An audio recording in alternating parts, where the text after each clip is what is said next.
नमस्कार दोस्तों, आप सबका स्टॉक इजी में स्वागत है। दोस्तों, आज हम बात करने वाले हैं हमारे मोस्ट सक्सेसफुल इन्वेस्टर्स के बारे में, जिन्होंने उतार चढ़ाव जैसे भरे मार्केट में अपने नॉलेज, स्किल और डिफरेंट स्ट्रैटेजीज का यूज़ करके शेयर मार्केट में अपना नाम कमाया है। तो दोस्तों, हम बात करते हैं अपने most successful investor Peter lynch के बारे में। इनका जन्म 19 जनवरी 1944 में हुआ था। पीटर लिंच वर्ल्ड के बेस्ट फंड मैनेजर में से गिने जाते हैं। लिंच ने कुछ बातें कही हुई हैं जो शेयर्स में निवेश करने वालों के लिए बहुत ही काम वाली बातें हैं। उनका कहना है कि शेयर्स में अगर आप पैसा लगाना चाहते हैं और शेयर्स में पैसा आप कमाना चाहते हैं तो आपको शेयर से डरना बंद करना होगा।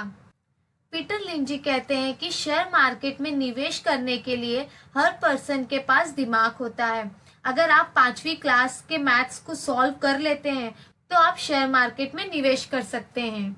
नेक्स्ट हम बात करेंगे हमारे सक्सेसफुल इन्वेस्टर राधा किशन दमानी जी के बारे में। इनका जन्म जनवरी 1954 में हुआ था।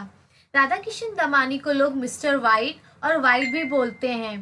डीमार्ट के फाउंडर दमानी जी को रिटेल बिजनेस के किंग माने जाते हैं।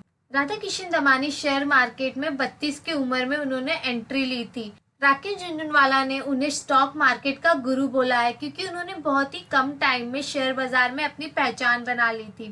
राधा किशन दमानी एक share market investor, stock broker, trader, founder और डीमार्ट कंपनी के प्रमोटर हैं। स्टॉक मार्केट इन्वेस्टर बनने से पहले राधा किशन दमानी बॉल बियरिंग का एक छोटा सा बिजनेस करते थे।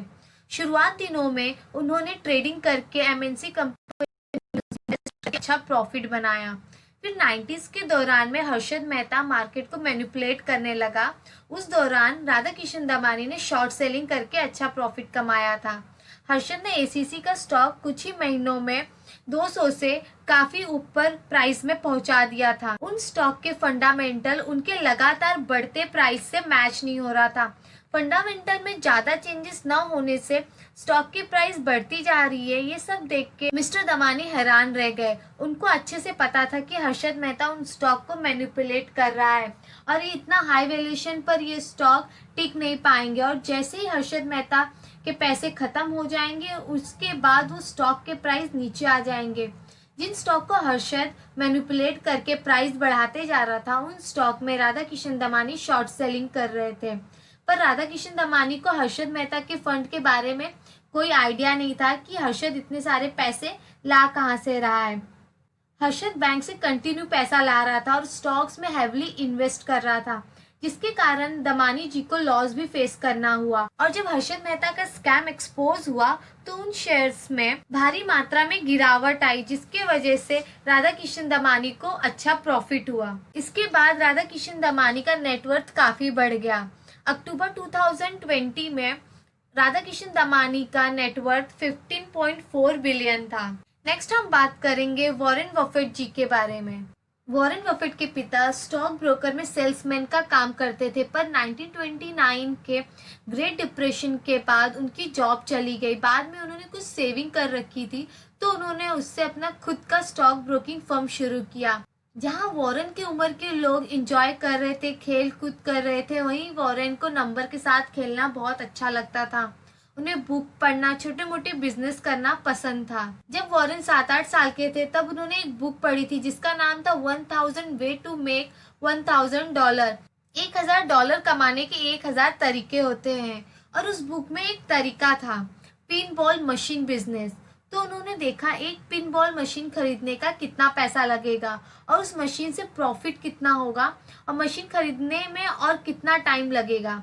उनको ये बिजनेस अच्छा लगा। उन्होंने अपने फ्रेंड के साथ मिलकर ये पिन बॉल मशीन खरीद ली और एक नाई की दुकान पे रख दिया।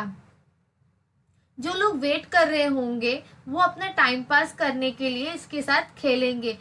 जैसे जैसे उनको प्रॉफिट होता गया उन्होंने उन पैसों को री इन्वेस्ट करना शुरू कर दिया और उन्होंने नया पिन बॉल मशीन लाई और अलग अलग नाई की दुकान पे रख दिया।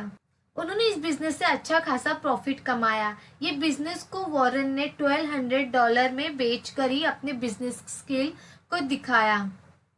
इसके बाद वॉरेन ने ऐसे छोटे मोटे बहुत सारे बिजनेस किए, जैसे न्यूज़पेपर बेचना, door to door, Coca Cola, chewing gum, magazine, बेचना, ऐसे उन्होंने बहुत सारे छोटे मोटे बिजनेस किए। हालांकि उनकी फैमिली फाइनेंशियल कंडीशन अच्छी थी, लेकिन वॉरेन को ये छोटे मोटे बिजनेस करना पसंद था। कॉलेज खत्म होते होते उनके पास $9800 की सेविंग हो चुकी थी। वॉरेन बफेट का मानना है कि आज जो भी है उसके पीछे पूरा क्रेडिट बेंजामिन ग्राम को जाता है।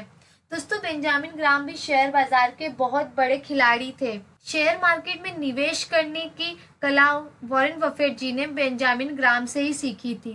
वॉरेन बफेट उन्हीं के वहाँ 1200 के सैलरी पर काम किया करते थे। जब वॉरेन ने कंपनी को ज्वाइन किया था, उसके 2 साल बाद ग्राम रिटायर हो गए और तभी वॉरेन ने भी वहां से जॉब छोड़ दिया और अपना खुद का काम शुरू किया। वॉरेन बफेट एक सक्सेसफुल इन्वेस्टर, एंटरप्रेनर होने के साथ साथ एक मोटिवेशनल स्पीकर भी हैं और वो 21वीं सदी के सबसे बड़े दानवीर माने गए हैं। नेक्स्ट हम बात करेंगे हमारे सक्सेसफुल इन्वेस्टर राकेश झुनझुनवाला जी के बारे में। इनका जन्म 5 जुलाई 1960 में हुआ था। झुनझुनवाला के पिता इनकम टैक्स ऑफिसर थे। इनके पिता को स्टॉक मार्केट में काफ़ी इंटरेस्ट था, इसीलिए इनके पिता अपने दोस्तों के साथ बैठ के अक्सर स्टॉक मार्केट के बारे में बातें किया करते थे। तब राकेश छोटे थे और ये सारी बातें वो काफ़ी ध्यान से सुना करते थे और उन्होंने अपने पिताजी से पूछा कि शेयर मार्केट में प्राइस ऊपर नीचे क्यों होते हैं। तब उनके पिता ने उनसे कहा कि तुम रोज़ न्यूज़ पढ़ो। ये इनका शेयर मार्केट के बारे में फर्स्ट लेसन था।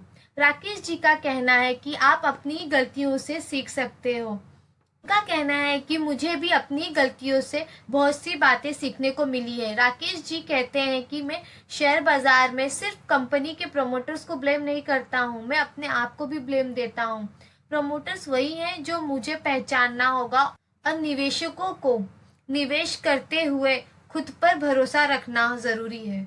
राकेश झुनझुनवाला प्रोड्यूसर भी रह चुके हैं। वो रेयर इंटरप्राइजर के मालिक हैं और वो टॉप सिक्योरिटी लिमिटेड के बोर्ड ऑफ डायरेक्टर भी हैं। राकेश झुनझुनवाला शेयर मार्केट के किंग माने जाते हैं। नेक्स्ट हम बात करने वाले हैं रमेश दमानी जी के बारे में। मिस्टर दमानी का जन्म जनवरी 1954 में हुआ था। भारतीय निवेशक रमेश दमानी अब एक मिलियनरी अमेरिकन डॉलर से भी अधिक मूल्यवान है। रमेश दमानी ने शेयर बाजार में निवेश तब किया था जब सेंसेक्स 600 पॉइंट पर था। अब वो डीमार्ट के अध्यक्ष और बीएसई लिमिटेड के मेंबर हैं। दमानी का कहना है कि अगर आप शेयर बाजार में मोटी रकम कमाना चाहते हो तो आपको हर 3 साल में अपना पैसा दुगना करने का लक्ष्य रखना चाहिए। अगर कोई निवेशक इस लक्ष्य को हासिल कर लेता है तो वो 10 लाख रुपए का निवेश 30 लाख साल में बढ़ाकर 100 करोड़ रुपए तक पहुंच जाएगा। तो दोस्तों, ये हमारे कुछ इन्वेस्टर्स जिन्होंने अपने स्किल्स का यूज़ करके, अपनी स्ट्रैटेजीज का यूज़ करके शेयर मार्केट में अपनी पहचान बनाई है और हमें मोटिवेट किया है कि शेयर मार्केट में हमें कैसे निवेश करना चाहिए और हमें किन किन स्ट्रैटेजियों का यूज़ करना चाहिए। तो दोस्तों, आज के लिए बस इतना ही। अगर आपको इस टॉपिक से रिलेटेड कोई भी डाउट हो तो आप हमें कमेंट करके ज़रूर पूछें और अगर आपने ये चैनल अभी तक सब्सक्राइब नहीं किया है तो इसे तुरंत सब्सक्राइब करें। मैं जल्द ही मिलूंगी आपसे एक नए वीडियो में एक नए टॉपिक के साथ।